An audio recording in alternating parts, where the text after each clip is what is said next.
Hello and welcome back to the FQ show for another week. As always, I'm your host Cal, and I'm joined here by two fresh faces.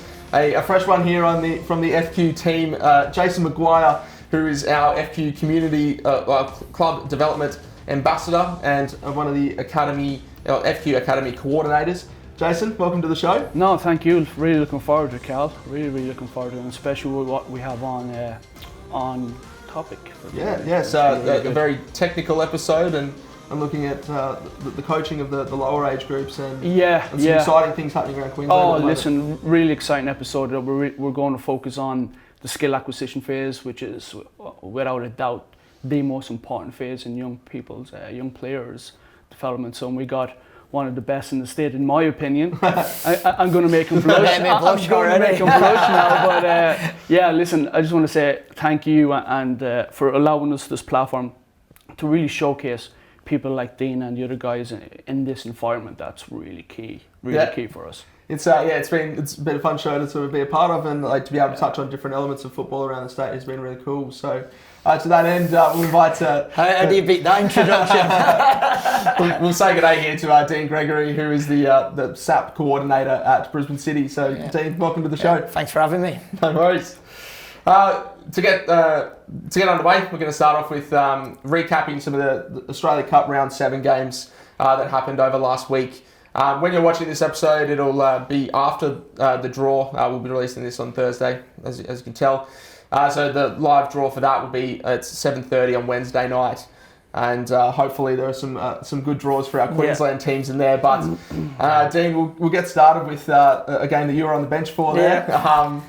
Brisbane City hosting Lions FC, a miraculous turnaround from a big league defeat the week before, but then a really fantastic performance by City on the night. Yeah, look, it were a massive effort from the team. I think the last 2 weeks we've had 5 games in 14 days or something. Yeah. So the boys have had to show a lot of character, a lot of resilience, and look, it were a massive night, and look, being our 70th year anniversary as well, to have a turnaround like that was massive. And look, we're hoping now we can kick on for that. We're looking forward to the round of 32 and the remaining 9 games of the season. Yeah, and of course Brisbane City's first ever appearance in the round of 32 in the national stages of the Australia Cup, or formerly FFA Cup. Yeah. I'm sure, the 70th year of your club, it's a very exciting time to have made that achievement. Yeah, it's really good. Like, I was part of the Knights team that made it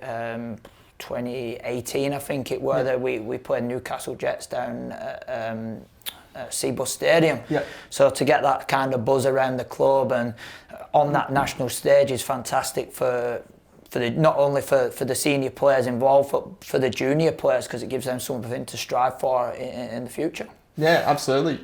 Really good showing from your boys, with Jackson Simpkin opening the scoring off a corner, and then Kai Bolton chip in the 86th minute to really sort of nail it. How impressive was that goal? Yeah, look, he had a lot to do after the slip by the defender, but to have that composure and look, it's been shown a number of times, I think, online, and plenty of people have enjoyed the goal. Yeah, Kai Bolton is a class player and definitely one to watch in that setup, and I'm sure Christian was quite pleased with his song choice at the end of the game as well. I won't say anymore. I hope you weren't singing in that, so I don't. So we'll move on to the other game that happened that night, Rochelle Rovers against Peninsula Power. Jason, Penn Power have picked up a good coach recently. Yes, very smart recruitment with Rick going there. Known him through my time as club ambassador for Logan. Very exciting coach. His knowledge on the game is second to none. So you can see why a powerhouse like Peninsula have gone for them. Listen, with him leaving Logan, you have James Coots there. That is another vital person in our skill acquisition phase. But once again, footballing knowledge to take over from Rick, second to none. And then, as we said before, Nick Crichton runs a pretty smooth operation at Logan. But what a result for Penn Power. Fantastic results against the current FQPL league leaders in Rochdale, getting up 2-0 there, despite a pretty early red card for a last man challenge on Jesse Rigby there. So him getting sent off, and Power scoring 5 minutes after that as Yeah. well to really and then controlling the game. Very good performance from the boys up north. Moving down to a club you mentioned just before, Logan Lightning. They had a very comfortable result with a 5-0 win over Sunshine Coast Fire. James Coote's already getting into winning ways. And, now, again, another club whose first time it will be on the national stage in Logan Lightning there. So, no, it's exciting for them because, as I said before, Crides does amazing work there behind the scenes with fantastic support. So, James, as you can see, he's the right person for that job right now. And they've got a fairly decent squad as well. Dante Mariner, former Raw product, he opened the scoring. Yeah. He was actually on the C license with me last year, so he was a good player. Good player, and it's exciting to see players of that caliber actually wanting to get involved in coach education as well. Yeah, which is really exciting. I think he's involved in one of the SAP programs. I'm not sure if it's at Logan. Is it the Knights? No, Knights. Yeah, Gold Coast so Knights he's involved it within. So to have a player, and look, he's an exciting player. He's someone that the players can look up to, which is what you want from a coach. And City, very similar. We have a couple of young players that are involved within our SAP program and within our junior program as well. So for young players to be able to see them players play on a weekend, it gives them a reason to come. It's like, look, my coach is playing. So it's always awesome to see the young kids who come along as fans of those first team members as well. It really can help a club really generate crowds and sort of give them an extra reason to kind of bring them down. So clubs that really invest in doing that. I know Lions are a key exponent of that as well. They get around their senior players get around their juniors, and they in turn come and watch them play. So that's something you guys do, isn't it? Yeah, we have that, and look, even at Lions, they've had some of their senior boys refereeing the games. I know Aidan Mumford's involved, and Buller, and a few others that are involved coaching within their program. So again, it's good role models for the next generation of players. Speaking of good role models, we'll go to the other Australia Cup game that is actually happening this weekend, and that is Edge Hill United against Magpies Crusaders United. Chris O'Hare, who's a former NPL product and played up north, up for Fury, the northern team up there. So he's the captain coach of that Edge Hill team and took them through to the round of 32 last year. He's there again to go, and it'll be a really exciting match. Last year it finished 3-1 to Edge Hill. A very fiery battle at Maguire that time around, but this year it's at Tiger Park in Cairns. So I know that those Edge Hill boys will definitely be up for it. As will Maguire. They've been the Queensland regional team that has been through quite a lot recently. So Mackay Crusaders are actually another club that has a really good operator there in Anthony Alexander. So he looks after the academy age groups across there. So they're actually one of the teams that are coming into the Winterfest and actually have teams down at the academy event over at Springfield. So Magpie Crusaders doing really good stuff in that development phase. That's fantastic when the regional teams get you, and we'll cover that in a little bit more detail just shortly, but it's really fantastic to see those bigger clubs. I'm sure Edge Hill as well are big within their community for junior participation and coaching there. So again, I think that'll be a good get. Edge Hill have a lot of probably NPL level players that it'll be a good game up there. I know Mackay have recruited a few players. Whether they'll be available or not, whether they'll be cup tied or not will be interesting. But I'm sure it'll be a good game, and I'm sure they'll both be wanting to get through to the 32. Yeah, Mackay will have a bit of something to prove as well. That they'd probably say they're not where they would quite like to be in the FQPL at the moment. Sort of mid-table team at the moment.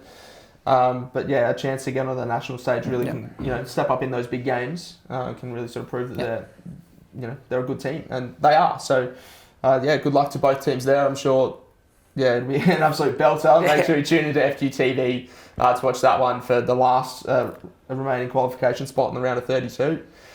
So Jason, it moves us to our next little segment here, and just sort of an FQ update, but the technical calendar. For the next sort of 3 or so weeks, we've got quite a lot on, don't we? Yes. Including this week. Oh man. Well, this week, we'll start with this week. So At the minute, we have the FQ Academy on the 13th to 16 State Carnival. Yep. So that was formerly the TSP, yeah, or formerly known as the TSP. Yeah, formerly known as the TSP. So it's an opportunity where we have the likes of from Central Queensland to North Queensland and beyond. Yep. So we have academy centres around regional Queensland they will bring down teams from 13 to 16 boys and girls and come down for a talent ID process. So at the minute we're in preparation for nationals that are going to be held in September of this year. So massive calendar moving forward. But at the minute, we're doing it. We're over at Springfield at the minute. Absolutely fantastic facility, 8 fields.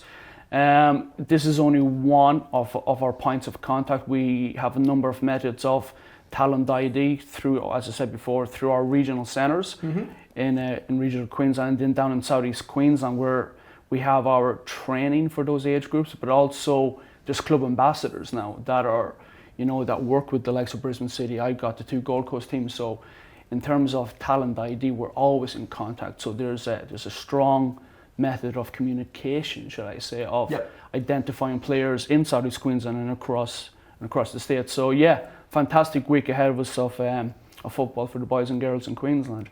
Yeah, absolutely. And as you said, Springfield, a fantastic venue there with 8 fields. I've played on those grounds before. Absolute carpet. It's they've developed that facility really well. It was actually my first time down there today. I was taking the 15s and unbelievable. It'd be exciting to get more events there. A place that can really handle a carnival that big? Most certainly. And what is also exciting about this carnival is that opportunities of education for our referees. I know Brake Williams has done a really good program in place for our regional players. Okay. So there's high performance workshops and then possibly some coach education for the players that are coming down from regionals. I think I've seen some of the referee assessors there today, or mentors, should we say?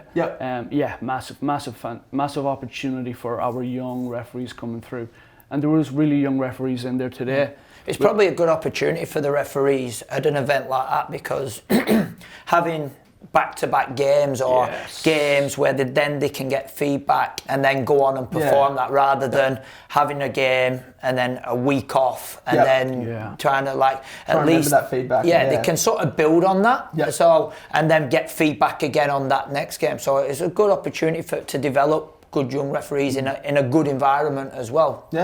Similarly for the coaches as well, it's a great chance to develop coaches in a carnival like this, where in that same sort of thing you were saying before, you have a game and then you can analyse that game quickly. You're not waiting for a whole week. You can kind of almost go straight back into a game again the next day or later that afternoon or something, and then deliver those sort of points. So to have something like that with the amount of football that we've missed over the last couple of years, to have the opportunity to play that and then to play different teams that you wouldn't normally come up against, it's probably refreshing for the players and a good opportunity for them. There was actually really good football on the show, and it's exciting that this carnival will lead to a number of teams being selected for nationals. So exciting times. Very exciting. Well, stay tuned to the FQ socials for an update on how this carnival is going and finishes up, and all the photos and everything that comes from that as well. Plenty of content still to come on that. Another thing that's running at the moment, it's obviously school holidays at the moment, so that means FQ Academy and Mini-Rose holiday clinics. We've actually got 20 FQ Academy holiday clinics across the state. Fantastic. All in different locations. 4 of those are full, so plenty of spots still available, and I think those are coming up in the following week. So I'm actually going to take an opportunity here. So Mudraba and Narang on the Gold Coast. So definitely sign up. Just thought I'd take my opportunity for the Gold Coast. Good man. And we have 13 Mini-Rose clinics as well, but they sold like hotcakes. They're just one of those clinics with spots left, which is really good to see. It's great when parents can send their kids away to those holiday clinics, and they're not just learning football, but they're developing memories and having fun with mates and really enjoying football. Not only that, but the social aspect for young kids in that environment, because technology today can take them away from it, but holiday clinics like this and making new friends, you know, being involved with a really strong coaching team that we have. I know I have in the Gold Coast and throughout the state. So just that fun factor of engagement, you know, and just fundamentally getting young players to fall in love with the game. It's so important to develop those skills early. Again, to have, and look, your normal coaching sessions during the week can be 1.5 hours normally. You get in 3-4 hours sometimes at some of these clinics where they're getting a good amount of touches of the ball, good opportunities to play games, different types of games that are going to develop obviously the different skills that they need and set a good foundation for them as they grow as players. Yeah, awesome. And then another big one, which is coming up next week, is Winterfest on the Sunshine Coast, the 6th to the 10th of July. It's the under-9s to the under-11s carnival, essentially. So formerly known as SAP, but that skills acquisition phase of their development, which is so important. So, Jason, can you tell us a bit more about what Winterfest is? Yeah, so it's a celebration of football in that phase that's known as the skill acquisition. Once again, we have our regional centres, academy centres, that will send down boys and girls ranging from the age of 9 to 11. What's really exciting to a certain degree is that feedback I've got is that parents are actually going, Sunshine Coast, wow, what a part of Australia to actually go and visit. So I'm like, Gold Coast is a little, Gold Coast in my eyes is amazing, but we're going to have so many people down there, you know. Sunshine Coast is a fantastic location in Australia to showcase this, but I'm really excited. I'm really excited for the regional academy centres to come down and to play against, you know, the product that Dean has done at Brisbane City to what the guys have done at Gold Coast Knights and Gold Coast United. So just that opportunity of showing our regional players what the ability is like down in SEQ, and also the interest, I guess, to a certain degree for our, you know, our Brisbane City boys and girls to play against regional teams. Yeah, 100%. I think, look, holding a venue like Maroochydore, which is a fantastic venue there, that's also close. You know, it's close to the coast, it's close to all the hotels and everything else, so it's perfect for everybody.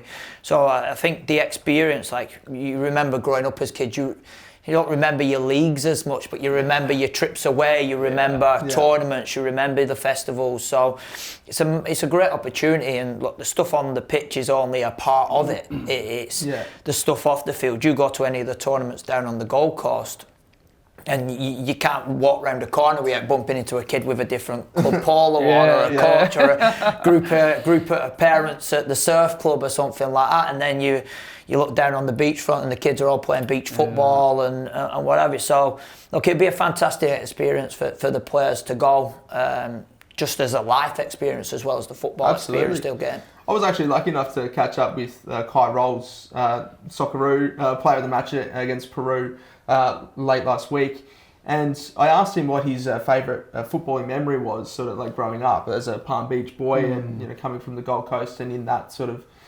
progression, right? And he highlighted these carnivals and these sort of like the gala days, I think they were called back then, but these things where, you know, you're playing football, you're eating all the lollies and you're making mates and creating those memories that you really hold on to as a footballer. And then when you're sort of moving on to, you know, into your senior teams and stuff, you start coming up against players that you remember playing against in those carnivals as well. Well, you're coming up with them, or they might end up as your teammates. Vice versa. And they're like, oh, you went to that carnival, and it's a good memory. So, like a Socceroo was doing something like that, and that's part of that development into becoming a great footballer. As Dean says, you know, it's the memories that you would build, you know, from a young player's perspective, but also if you look at the mums and dads that are going to be down there, you know, they're make, you know, the experience that they have, being the proud mum, dad, or grandparent watching their son or daughter just, you know, play football and enjoy it, and that's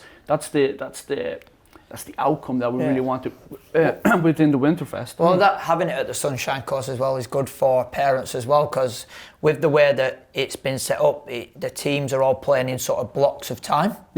So you might be playing in the morning, for example, which might then give you the whole afternoon. So Yeah. I'm sure. Pop down to Australia Zoo and Australia Zoo, yeah, or down the beach or the surf club or whatever. But I'm sure, like, even our parents are already organising team events and team dinners, and we're going to be taking mini goals up and that, so the kids can go and have a kick down on the beach and what have you. So, like, they'll be running wild for. It's really good that you've actually mentioned that, because behind the scenes that's actually created, and I just wanted to shout out to a couple of the guys behind the scenes that have done amazing work. So Bruno, that has heads up operations, absolutely amazing guy. We've had Lucas, that does amazing work in the media space. That he does. And then we had Dante, that's he helped me greatly around the fixturing. Yeah. So that staggering where we have the 9s and 9 and 10 girls in early. Yeah. So our 7-side fields are already stacked, and then the 10s and 11s coming in later on for that 9-a-side format. So yeah, Dante, and then Scotty Grimshaw, the Sunshine Coast ambassador. So yeah, we have really, a really tidy team there that I really appreciate. These events don't happen without a good team behind you. Like, absolutely. Having been involved in some of the tournament stuff previously, like, it's a big effort, and they are long days, and along the way there are issues that come up, and look, you've just got to adapt and you got to get on with it, and look, it's part and parcel of these things, and I think it goes unseen sometimes the amount of work that does go in to get these players on the field. So massive credit to the team that behind it that have done the work so far, and I'm sure it'll be a good event. Yeah, it's exciting. Well, to make sure you follow with that event, make sure you check into our social channels and also our website as well. There'll be plenty of updates across all of that. I know the man behind the camera there will be heading out to a few events as well, so look forward to some good videos coming of that. That'll be really exciting. So, Dean, we'll move on to a guest segment here with you and just sort of learn a little bit about your journey. Yeah. Your coaching journey spanned a couple of countries. You're obviously English lad from up north. And then you've come over here to Australia, and you started at a very young age as well. So tell us a bit about that. That journey. I started coaching probably around the age of 15. Back in England, I did my work experience from school, and it got to the point where I realised I weren't going to be a professional footballer. I weren't quite at that young age. I weren't quite at that level. So unfortunately, back in Europe, when you hit that 15, 16, you're like, So it was kind of like, all right, what can be the next best thing? So I was lucky enough to do my work experience at Bobby Charlton Soccer School and Man United Soccer School. And then they invited me to come back and work as like an assistant coach almost on their residential programme. Oh, wow. So I was spending time then with a lot of good coaches, just being around the programme and around the field. And over the years then started to gain my own coaching qualifications and working with a local grassroots club in my local area, and sort of building experience. And then got the opportunity with Bobby Charlton Soccer School then to go and work and coach in India and Egypt, India and Egypt, which look, from a life experience point of view was unreal. Like, I was only that was before I was 20. So small-sided football in front of the parents. So a massive experience, but it was good. And then I took a full-time role working at Burnley Football Club. So you got the Blackburn Rovers shirt on. Bit of a role there. The only year they bought the Premier League.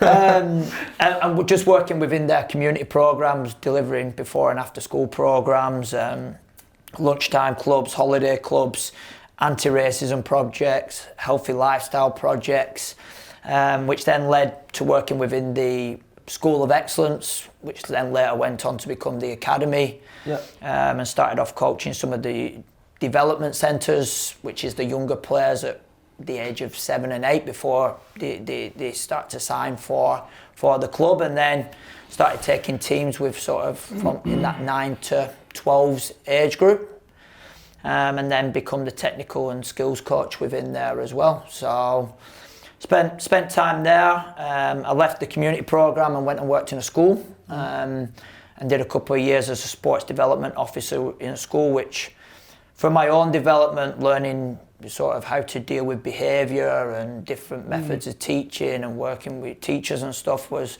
good, a good experience for me, while still working within the academy programme at Burnley. And then 2012, I just decided that it was time for a change, and decided I got a secondment from the school job and from at Burnley, and then I was coming to Australia for a year, and then 10 years later, I'm still here. That story sounds familiar. Yeah, going to Australia for a year and you're still here 10 years later. Damn. So come to Australia, and I was working with TFA and Magic United with Adam down there, and spent the best part of sort of 7 or 8 years within the Magic group. I ended up as the TD within the Knights programme, before 2020 making the move to Brisbane City and becoming the head of SAP there. Yeah, fantastic. So I suppose your whole career really has had very much a junior focus and not much senior football really at all. Like, was there ever a want for you to kind of push into that senior football, or did you just really enjoy that junior footballing space? Look, I have worked with players up to senior age, but I specialised probably more in that sort of under 12s category, and that SAP phase. It's what I've enjoyed. This last year, Matt asked me to be a part of the coaching team to support himself and John Murphy in there, which, look, hopefully I can bring something in within that first team setup, my knowledge and experience, and again learn off them too as well, who are vastly experienced within the programme, and John with his experiences that he's had around the world. So I get a good learning opportunity for myself, a challenging opportunity for myself as well, but while still focusing on that SAP side of it. Yeah, so challenging when you have to pull Matt Smith off and back on the bench. No, but what's really exciting, yes, the football knowledge that Dean has in place is, in my opinion, second to none. But what really stands out to me is his people skills. I find that he's very approachable with young players, and communication to the parent group, especially in that phase of development. Communication to the parent group. Are you approachable as a coach by young players? That's very key. It's an important skill set that your best operators have in that skill acquisition phase, because it is fundamentally the most important years that they will play. Because if you're going to start focusing on technique at 13s right through the seniors, look, it builds the foundation for the players. So that's the importance of the SAP phase, is that you are building that foundation of technical skills, but you're also developing that social side of it as well. And part of that is building the relationship with players that they can trust, that they can come to speak to you. Like it's funny, some of the things that you hear players come out with, that when they build that rapport with you, like I make it, like when players arrive, I ask them how their day had been, what they've been doing at school, and like before, like initially when you're working with a new group of players, you might just get, fine. But then as you build a rapport, they start to come and tell you about their achievements. So then they just start telling you random stuff. Like you sat on the bench coaching, and a 9-year-old comes and goes, "Hey coach, I'm going to see my grandma today." It's like, "Oh, say hello." And he turns up to training and he goes, "My grandma says hello back." And it's like, but that's part of the relationship building, and it means that when you are coaching and when you are delivering these programs, that they're not afraid to ask questions. If they don't understand stuff, they're able to communicate with you and approach you. So but I guess that's the importance of that skill set. It's about building confidence. Because in the skill acquisition phase, if players make a mistake, that's a learning opportunity, and we need to be aware of that. That mistakes will happen in the game, but as coaches in this environment, that is an opportunity for us going, okay. There's the importance once again in the space about that player review. And the parent being involved in that journey. But listen, you're building confidence to a young person, not only from a football perspective, but from as we said before, that sociable perspective. And a coach coming up, like I've seen some of the players on the bench with with Dean, and they're just some serious characters there. Yeah. You got some good characters at that club. No, Man. and that's important. Look, as much as we're here to develop footballers, one of our key values that we're trying to develop good people as well. Absolutely. And look, when you've got a group of 12 or 16 players in front of you, you've got a lot of different personalities. You've got parents to deal with. Like it can be a challenge. So that can only come with sort of experience of putting yourself in there and being prepared to sort of work with them and make that effort to get to know your group that's in front of you. Yeah, and this can have such a good impact as well. At the moment, we're seeing in our game a bit of referee abuse and stuff like that creeping in there, and parents being really hard on the coaches, and parents giving abuse to the referees, players giving abuse to referees, and all that sort of stuff. But as a coach, you can really kind of help influence that. You're probably the biggest influence of that within a team environment. Yeah. So 100%. And look, that's always a challenge, because I think a lot of sporting parents will always parent like they were parented through sports, and sometimes like parents think they're helping their little Johnny, for example, by telling him what to do constantly. But at the end of the day, they're making the decisions, and it might not be the same as what he's being told as by the coach, which then can confuse the player and then upset the player and then complete the player. So it's managing that and trying to educate the players, trying to educate the parents, and because everybody's for these young players, everybody's a key stakeholder, and that's the key, is that you're trying to get sort of everybody on board. And look, we're by no means perfect, and there will be hiccups. You can't control everybody, but when situations do arise, you deal with them and the best you can, and hope that people learn from them sort of things that come up. Yeah, and I guess the most exciting thing is that there's now a number of clubs that are running these parent workshops. I know well with my two clubs on the Gold Coast. You know, you have Gold Coast Knights and United, that information is key to success to the parent group, and it's fantastic seeing our clubs now starting to go into that space of informing the parent through coach education or just parent workshops, which is fantastic. So it's really exciting that we have focused on that and giving them insight to who we are as a club and what our values are, what our standards are. So it's exciting, the education going through.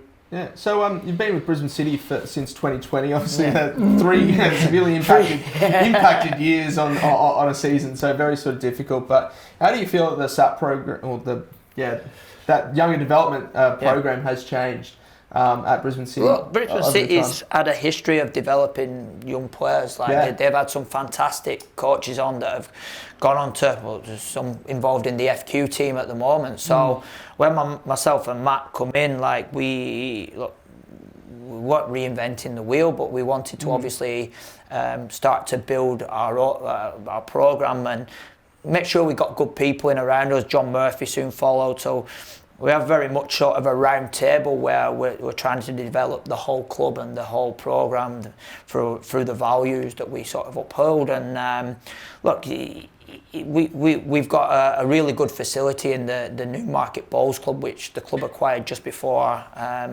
I went to the club, and that's it's a purpose-built SAP facility. So it's 2 9-a-side fields. So on any sort of given day, the SAP are training. So we set up at some clubs just have SAP Monday, Wednesday, Friday. We have SAP sort of right across the full 5 days.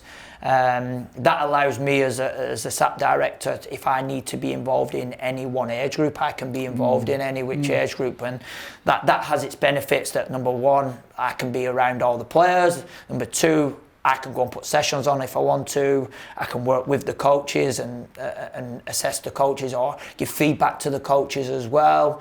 So we have that opportunity. So that's really good.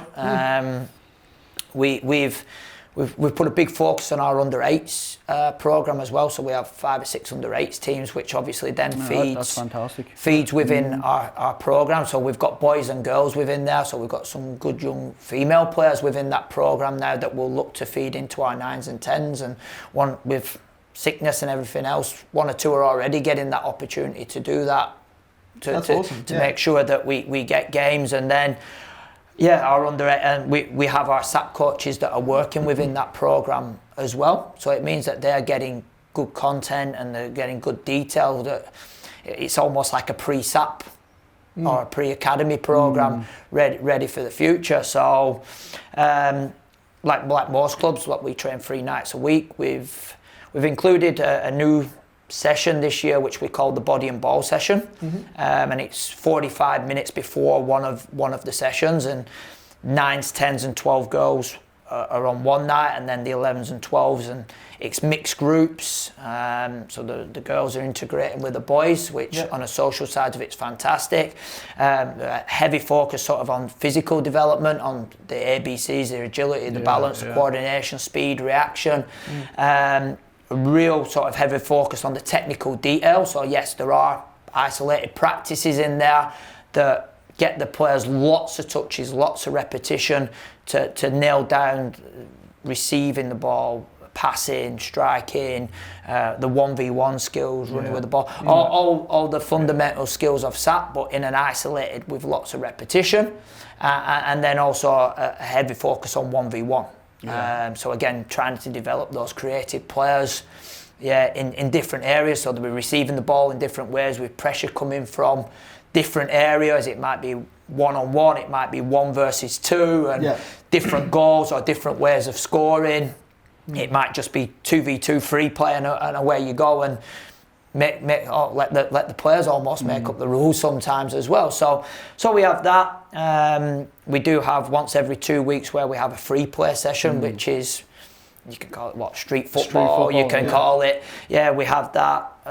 We do have 11v11 in there for our under 12s as we start to move into this term 3 to help that transition. So there's times where we bring in outside clubs, we do internal games where they might play an age group above, or we bring external teams. So there's not just one thing that we've added to the program. It's over the program, and then what's really exciting is that your body and ball. You touch on the 4 core skills, but what the player feedback on the body and ball sessions? What has that been like? You mentioned that to me before. With our players, we do sort of player reviews where it's a one-on-one with the coach. It's optional for the parents if they want to be in there, and it's probably their 20 minutes where they get to get feedback. A lot of it as well is developing them to analyse their own performance, so they fill out their own feedback forms as well, and we talk about that, and then we do our goal setting around that. But it's that time that players have that 20 minutes, and interestingly, like when we spoke to the players, it's like, how are you finding the programme so far this year? What parts you enjoy it? They really enjoy the body and ball. They love the 1v1 stuff. They love that they are constantly working. So that 45 minutes, it's literally set up like a circuit, and it's, all right, next station, and they go around, and it is non-stop.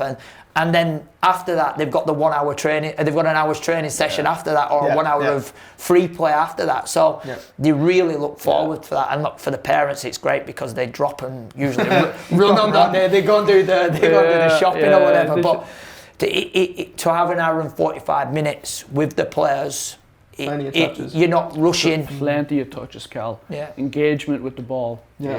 So important. We sometimes we are time poor, and we are trying to cram stuff in. To have an hour and 45 minutes with players is fantastic, and then they've got the other 2 sessions a week that they have as well. So look, it's worked well so far, and the feedback's good, and players get to work with different coaches. They're not just working with their one coach, so they get different voices. They're not just working with their teammates. They get to work with different players. So real it's been an exciting sort of introduction for them, and we look to continue to develop that sort of further. What really stood out to me there was the coach mentoring. You know, especially in this phase of development, that you have a head of academy here with Dean, and he has a vision of how to implement that development phase. Because you have your coaches that are coming into that skill acquisition phase are new to it. So that guidance constantly is so important, so important. So it is. So it's exciting. It's really exciting what you're doing there, and this is the reason why I think it's amazing that you and the guys brought Dean in, because you can see the work that Dean and a lot of the other academy directors in this phase that are doing behind the scenes. So it's massive. We catch up a lot of the academy directors. Like we speak, Jamie at the Knights, and then Chris and Greg down at Gold Coast United, Dan at Lions, Scott at Rochdale. There's some really good work going on. Mark at Moreton Bay. Mark at Moreton Bay. Rui at Caloundra, they're the gold standard clubs. But even not just the gold standard ones, there's some really good work across the board that's going on. Some of the community clubs now, which are upskilling their coaches and stuff, like we've one of our closest clubs is Grange, and Max in there does a fantastic job in there. So look, it's great to have them on our doorstep. So there's a lot of people doing a lot of good work, and look, the more we can develop good people and good coaches within this phase, and look, the important thing is probably trying to not keep them in this phase, but keep them for a longer period of time, because a lot of coaches have that want to go 11v11. But I think it's important to try and create the skill acquisition phase specialists that spend a long time in here, that understand how to develop the players. It's not just used as a stepping stone. Yes, by all means, keep trying to progress yourself, but also, I think it's really important that we have specialists within this. As Jason said, it's one of the, if not the important phases within player development. And it was really interesting you mentioned community. So we've designed, as Football Queensland, we've designed a community club development support pack that we have 70 plus sessions, video. So basically we have a full season planner for that mum and dad in the community space. Then if there is a coaching coordinator at that club, it's a ready-made FQ product from the discovery right through to the skill. And how do you sign up to that one, Jason? Expression of interest, and then we will look at implementing a coaching coordinator in the club to oversee it, and then just facilitate out the sessions. And then what we'd look to do then is do coach education within that club that have signed up to that. So now all you're doing is you're giving them their product, and now you're upskilling them to deliver this environment. So it's fantastic to see some community clubs really focus on that. Look, being part of the community club coordinators, I've been on some of the meetings and what some of the coordinators and what clubs are implementing sort of in the regional areas. Like, it's great to hear, and they're always looking to get some of your experience and knowledge, and how we can improve them. And look, that can only be good for the game, because sharing of information is really important. So to have that opportunity to be able to be in contact with them is really good. I think there's another one coming up in July, I think, when I spoke to Jack last. That would be really good to be a part of. Awesome. Well, great to hear about the fantastic work that's going on behind the scenes in the technical space, and really for the juniors, the younger ones, so they can have a great foundation to grow and build into good players and people. So thank you very much for that insight, Dean. Thank you, Dean. We'll jump on to the results from around the grounds over the weekend and preview a couple of the big games coming up. Starting with the NPL men's, Penn Power had a great win against the Sunshine Coast Wanderers, 3-2 there, with Sam Cronin scoring all three and including a 90th minute winner there. Dean, you're in the dugout again for this one. A 1-1 draw against Olympic on Old Boys and Girls Day. How was that? Look, great game. Like, again, as I said before, it was game number 5 in 14 days, and look, Olympic are a good side, and look, we done well, and look, probably on reflection, a draw's probably a right result. Obviously disappointing to concede right at the end after, look, how we sort of defended. Like, Riley made some fantastic saves in that game, and we had a couple of one-on-one opportunities as well to probably finish the game ourselves. But probably from a spectator point of view, a draw was a fair result. Speaking of another draw there, Gold Coast Knights hosted Lions FC in a 1-1 draw again. Lions getting a red card just before half-time, which new signing Anthony Polyak scored another one of his famous free kicks. That was quite a peach of a goal there. That equalised things early on in the second half. Looking at the fixtures ahead for this weekend, Brisbane City against your old boys there, Dino.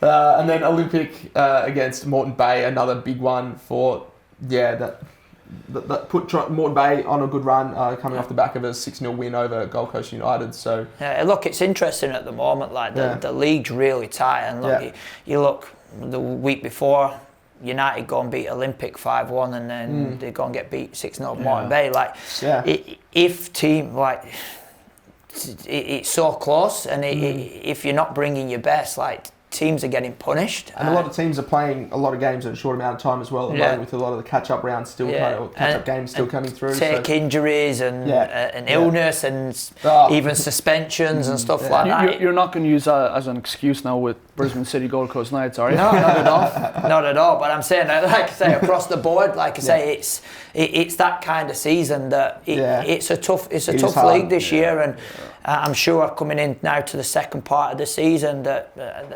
will happen more and more. Really challenging the depths of a lot of squads across all leagues. So, moving down to the NPL women's here. Game of the round this week was Eastern Suburbs and Olympic FC played out an 8-goal thriller, with Easts getting up 5-3 there. And Tegan Thompson, the makeshift left wing for this week, scoring 6 goals in their 7-1 win against Moreton Bay. Tegan normally a left back, so moving forward in a bit of absence there, a great day out for her. Moving down to the games this week, we've actually got Olympic hosting Lions, which is a rematch of the Capital Women's Super Cup match that is happening this week. It happens tonight of our filming here, so you'll well and truly know the scores by the time you're watching that. And then Sunny Coast Wanderers against Moreton Bay, that game isn't going ahead because they're playing Gold Coast United this week in the Capital Women's Super Cup. So so those 4 teams will all determine the semi-final there. So interesting fixture there. The FQPL 1, there was a couple of big results here, with Western Pride getting a win to move up into 3rd against Thunder and pushing them down into 4th. But the big one here, in my opinion, was Rochdale Rovers getting up over Redlands United. They were quite close on the table. It was 25 points and sort of 30 or 28 points. Rochdale got a late winner thanks to an amazing Alex Wilrillo goal for the second time in 2 weeks. So Rochdale is another club that have a really strong junior program there. So they, Scotty and the boys do a really good program in terms of developing young players. I noticed some of the under-18s from when I went out to the final there last year are actually playing in the first team now. Ooh. Which is I could be wrong. It could be the under-23s, but I know that their youth is still stepping up into that Rochdale side. In addition to the signings that Rochdale made this season as well, which is really good to see. So now that's created a 6-point. It's 5-point gap from a 6-point game between that fixture there. So. Moving on to this weekend, Redlands United have a chance to get some points back. They had a 2-2 draw last time they faced South West Queensland Thunder, and it's 2nd versus 4th this weekend on the Saturday. So it's so tight, that league. It is unreal. I think it's 6 points from 2nd to 6th. Yeah, 2nd to 6th. And look, that's exciting. It'll make it exciting. And again, like coming into the second part of the season, and it seems to be that people are taking points off each other, and it'll be that. And again, there's a few signings popping up now across the board. So in this transfer window, it'll be interesting to see who people pick up and then how they sort of fit in and push on. Then deadline for that is the 30th for the men's competition. So that'll be very interesting. South West Queensland Thunder also kind of testing their squad depth with some sickness in recent weeks, and a few injuries, I believe, as well. So that'll be definitely an interesting one. Moving down to the FQPL 1 women's competition, there was certainly a match to watch here, an absolute cracker. Previous to this game, Peninsula Power, they only conceded 1 goal, but here they conceded 2 in a 2-2 draw against Mitchelton FC. Mitchelton's goals, of course, coming from Callie Purifoy, scoring both of them to make it 29 for the season. Well, you can see why Power struggle to keep them out then, can't you? Yeah, she's certainly on a run. So, fantastic result there for Mitchelton, who came back from 2 goals down, 2-1 at half time. So that's just Penn Power's second draw for the season. Wow. So that was unreal. Western Pride also got a win, which moved them into second. Mitchelton actually dropped to third, unfortunately, but it's quite tight in that three. The three below. Speaking of the match of the round in this competition is 4th place Brisbane City. Your girls, Dean, hosting those league leaders. Yeah. Last time it was a 3-1 win for Power. I think we took the lead in that game. I think it did. Right. Yeah, it was the Female Football Week round, that one. So look, and Peninsula's 1 goal conceded. That's where it came from. Yeah. So. No, we've had changes within our women's team, unfortunately. Yeah. John Duggan, who's done a great job with our women's team this last year, sort of brought in some real good recruits and stuff. Unfortunately, sort of some issues with visa situation and stuff like that.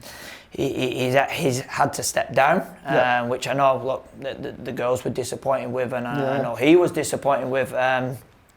But we've managed to bring in David De Silva, which I think friend of the show, of course. Honestly, what a recruitment! That is fantastic for the club. So and look, already seen.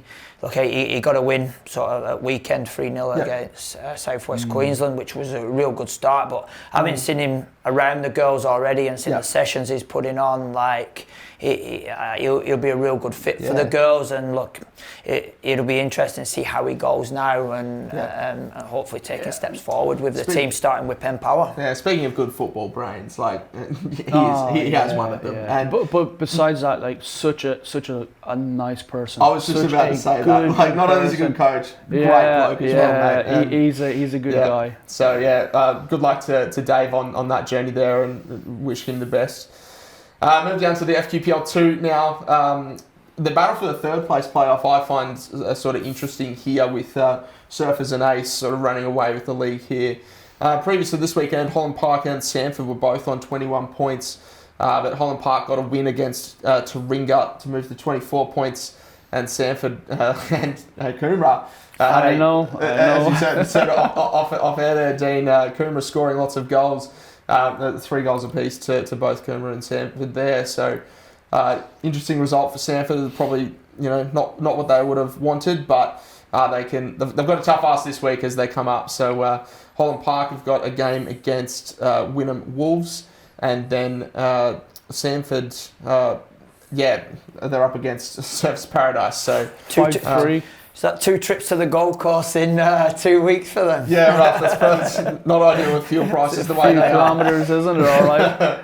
But last time out it was 5-3 to Surfers. So another high-scoring game there. So hopefully they can take that confidence away and get some goals, get a result there. Lastly, but not least, of course, in the FQPL 2 women's. Both second and first in Broadbeach and Taringa got handy wins to keep the 5-point gap between them. Broadbeach will be looking to sort of close that down. Broadbeach have a really good coach there, Cristobal as their head coach. So they've had a good season so far, but Taringa just probably have a very good squad. I'd say a very good team. Some former NPL products in there, so I think they both have both have relatively easy fixtures, they'd say, with some teams lower down the table again. So unless an upset happens, who knows. Looking forward to the cup competitions here, as we've touched on earlier. Lions and Olympic play tonight here as we're filming this, but we'll know the result and by when this comes out on the Thursday. But this weekend on the Sunday, Sunny Coast Wanderers are hosting Gold Coast United at 4 p.m. There's also an interesting match before that game with an Indigenous game happening to sort of celebrate NAIDOC Week, which is coming up. Not this round, but the round following. So put that one in the diary. NAIDOC Week. It'll be exciting for the Indigenous community. I believe next week we're trying to get some good guests on with Tash asking a few questions. And we're actually looking to really drive some coach ed in the Indigenous space as well. Yep. I know one of the guys that are really proactive, Damien Monday. Yep. So he does amazing work in the Indigenous program. So, Absolutely. So exciting, really exciting. All right, and then we have the Australia Cup fixture here with Edge Hill United against Magpies Crusaders, as we've covered earlier on today. That'll be Saturday night at 7 o'clock, so make sure you tune into FQ TV for that one. The live draw is happening at 7:30 on the Wednesday night, so best of luck to all our Queensland teams in that. Hope you get a favourable draw. Just on that. Who are you wanting to? What do you think the boys are wanting to get? The boys are wanting an away trip. Look, me personally, it'd be great to get a trip over to Perth, see family over there. But look at sort of any away trip to get amongst it. Like I know the boys are buzzing about it, and we've got a dinner booked tomorrow night to watch the draw. Yeah, that's cool. Nice. Yeah, so Fraser, he Mr. FA Cup, he was medalist. Yeah, he was buzzing after the game, and look, some of the boys haven't been this far before either, so it'll be a good opportunity for the club, the players, everybody involved to sort of go as far as we can in the cup. Yeah, and as we sort of said off air, it's the last year it was a zonal sort of draw, and high chance of drawing at Queensland only teams, but it's a fully open draw now with so many options, A-League teams, the top teams from Victoria and New South Wales, and just listening to Dean there, it's the Australian Cup is the best thing that's happened in my time in Australia. I've been here almost 10 years now, so just that excitement from our NPL, or even a team from a Capital 6 or a Capital 2, possibly going into the round of 32. Yeah, so South Australia have a very South Australia, sort of young team in terms of the level there. But so that'll be interesting. We'll obviously know the results, and we'll post out how they go. So stay tuned to our socials and the Australia Cup social page there. Thank you very much for coming on board today, gents. It was great to talk about all things technical and just the importance of positive junior coaching role models and how you can have such an effect on their enjoyment of the game and all the programs we're running and the people behind the programs we're running as well. Thank you very much for the opportunity. No, thank you. Thanks no worries. Alrighty, well, make sure you follow us on YouTube, Spotify for the audio and visual versions of this show, and our social media channels for all FQ updates.